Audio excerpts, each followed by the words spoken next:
to find me one thing that doesn't have a purpose. Inside the room and outside the room. If we ended up on the moon, we want to know why we were here.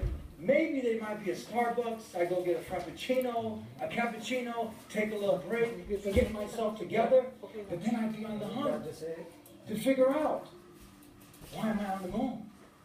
Let alone, why am I on this earth? If you ask somebody at the bus stop, where are you going? And they said, I don't know. You think that's a problem? If somebody at the university was asked, what are you doing here?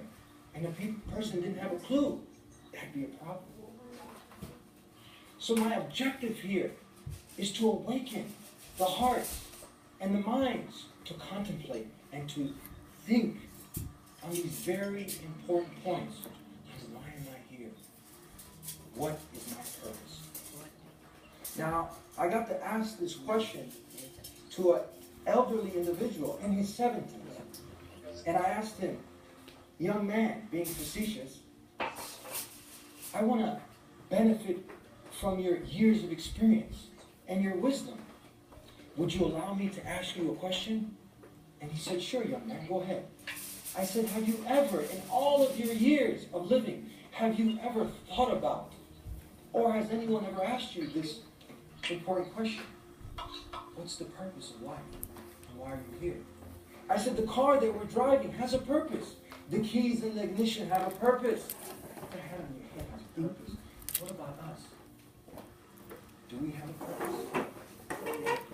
He said, young man, that's a very profound question. You've left me something to think about. I haven't really given it much thought, but now I definitely will. My job is done. And that is my objective here with you guys today. To leave you with something deep and profound to think about. Some people might say, well, I figured this one out, Eddie. It's to make a lot of money. Go ahead and add fame to the equation and power.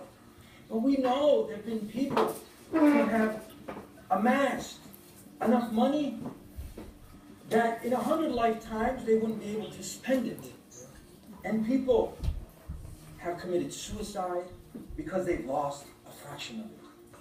And it didn't bring that peace and contentment. That, when one does figure out the purpose of why they are here, it should bring some solace to the heart. Someone might say, well, you know, I get a lot of comfort and solace in helping people. That's the purpose. I figured it out. But it has to be universal. It has to fit for all. Because there are some people who can't even help themselves, let alone help other people. Like a person in a wheelchair, someone who's blind, someone who's handicapped. Someone might say, you know what? It's to start a family. It's to have a lot of kids. Now, someone might object, say, you know, I've been there, done that. She took half of it, and I don't have any more to give. Or someone has tried to remarry, and they just can't. So, it has to be something that's universal, and it has to be a fit all for all.